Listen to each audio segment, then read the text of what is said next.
This rocking chair is from the 1800s. I think it's from 1890. And yes, I did repaint it. But this was Grandma Fannie's rocking chair. And I remember when she was still living, I spent a lot of time sitting there and just sitting with her and hearing her stories about life. Thankfully, I have her diaries as well. And we get to see a little look inside the life of a Mennonite farm wife. One of her diaries looks like this. It's just a small book and it's in really bad shape, and so I need to try to preserve it.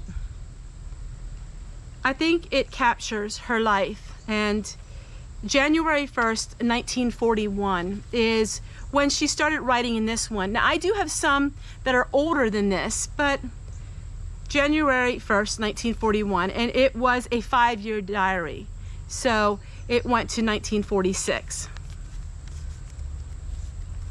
But there's so many things in her diary, and one of the things that really inspires me is the simplicity of her diaries. Now, she was not a poet or a writer. She just shared what was in her life, and she shared her life tremendously. So on August 3rd, she canned pears and canned applesauce.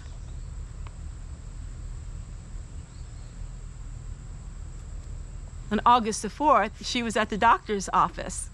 August the 4th, 1946, she canned tomatoes. 1 basket from the neighbor. She talks about canning carrots in the evening and took tomatoes down to her mother. These are the things that inspire me the most. These are the things that I enjoy. On August 5th, she canned green beans. She was at the doctor's office in the afternoon. It's so charming because in the day that we're living in, this wouldn't be very exciting. And lots of times people say, being a homemaker, you do the same thing over and over and over again. And that is true. Being a homemaker, that's what life is about. See, I had the opportunity to learn from my Grandma Fannie. Now, she was my husband's grandma. I learned a lot from her. It was her that taught me how to can. It was her that taught me a lot about the Mennonite traditions, because she still was a Mennonite. She wore the covering and the dresses. She never wore a pair of pants in her entire life. And I've never, hardly ever seen her without her covering. Her white covering she wore. Now, when she would go to bed, I would help tuck her into bed because I took care of my Grandma Fannie. I took care of her for 3 months till she passed away. Up until then, she was still driving at the age of 92. But all of a sudden, she had an aneurysm in her brain, and she lived 3 months bedridden. And I had the opportunity to sit by her side and take care of her. What is it like just to live an ordinary life?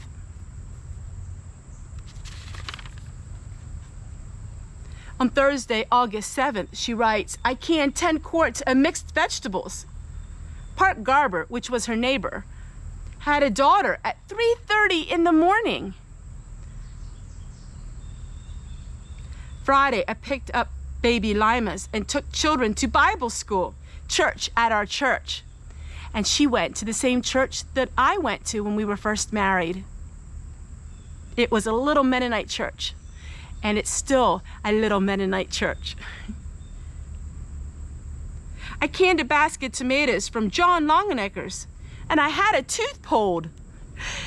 These were just everyday things of her life, but yet she found it extraordinary. And that's what we need to do, my friends. Is find the ordinary life and make it extraordinary. Dreamed that hundreds and thousands of people would be hearing her diary as she wrote it. She would say, "Och now, Teresa, who would want to hear what I got to say?" Believe it or not, in the world that we live in, we need to hear what Grandma Fannie had to say. So much is lost in the shuffle of social media and TV and all this. We're missing out on Saturday, I washed my hair. She even wrote about washing her hair. From what I can gather, she did that once a week.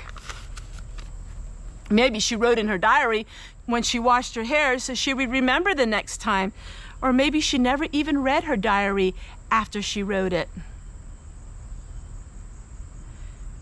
On August the 9th, she said, I planted morning dawn peas. See, you can plant in the spring and you can plant in the fall.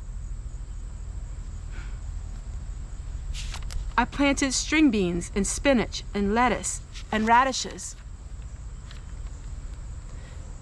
Eggs were 30 cents a dozen because in 1942, eggs brought a good price. I washed and ironed and made chicken corn soup. Oh, there's the traditional Dutch plain / German Mennonite wife. Mrs. Hallstein's funeral was today. Pete was the pallbearer, and Pete was her husband, who passed away only when she was 61 years old.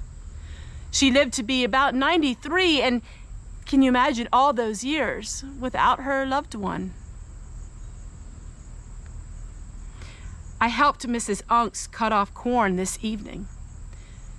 In those days, neighbors helped neighbors. Neighbors weren't looking over the fence and jealous of other neighbors.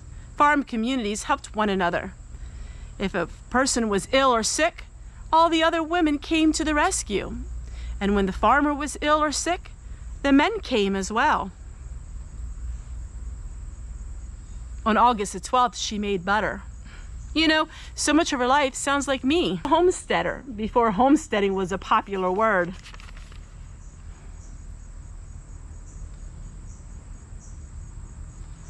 I put 34 quarts of lima beans in the locker. Do you know what a locker was? Back in 1942, people generally didn't afford having their own freezers. So in town, like a post office, was freezers stored, and they each had a locker with a lock on it. And that's where they would put their food when they froze it. They rented these lockers.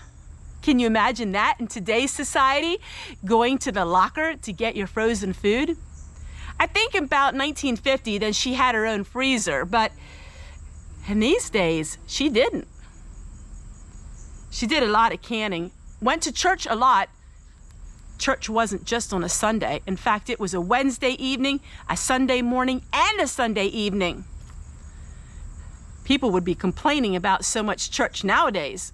Oh, and the churches weren't 45 minutes long. They were like 2 hours long back then. People sat then and didn't think anything of it. And now church, people would complain or fall asleep. 45 minutes, that's most church services these days. She said she went to town, and it took her quite a while because Lancaster, Pennsylvania was far away, 30 miles. 30 miles, and that was quite a trek for 1942. And I am sure it was a needed trip because gasoline was very expensive.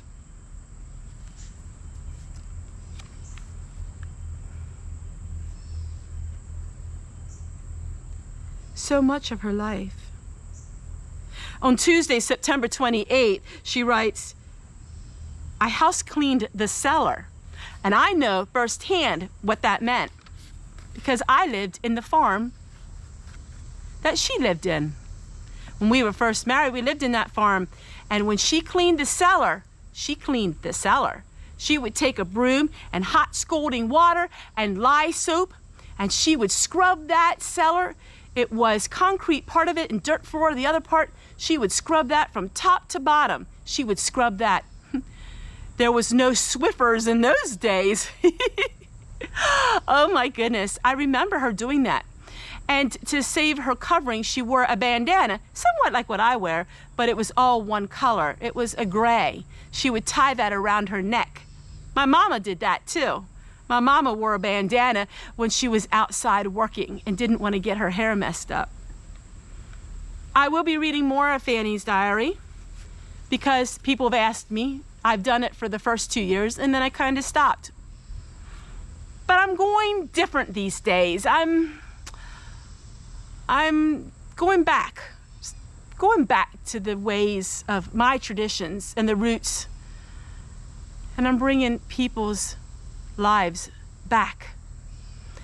When our loved ones die, we can't bring them back, but yet we can in some ways. We can bring them back by sharing their memories. Our loved ones wouldn't want to come back to us. They're in heaven and they're having so much fun. They would never want to come back to this earth, but yet we can bring them back in spirit by the memories that they share. Fannie's memories lots of times became my memories as I cook my tomatoes and can them. Somebody asked me one time, in people in heaven, when there's good things that happen on the earth, can people in heaven, do they know that? I like to think they do. Because in the Bible it says the angels in heaven rejoice when a lost soul asks Jesus in their heart. So that means angels in heaven know when happiness comes on earth. I like to think of heaven as having a big movie screen. And when something really happy happens on earth, their loved ones can see that in heaven. I don't know the answer. And you know, when I get to heaven, I won't really care about such things. But I'd like to think that Fannie is finding pleasure in knowing that I'm reading her diary and enjoying it. It helps me out anyway. Like on June 6th. Like on June the 6th. She writes, we were at Billy's and had strawberry ice cream. We churned it. It took an hour. No ice cream from the grocery store in those days. Oh, can we really bring back the old ways?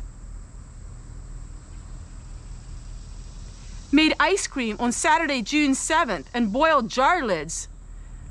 We went to Good's church for a special service in the evening.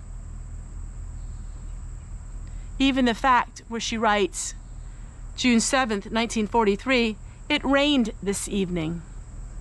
I wonder if it was really dry that she wrote about the rain. So my friends, can we bring back some of the memories of our loved ones? I think so, by sharing their memories and by doing some of the things they enjoy doing. Yes, there's a tinge of sadness in our heart, but yet, by having our loved ones with us in spirit and in memories, truly gives us peace and comfort. Take care, everyone, and we'll see you guys tomorrow.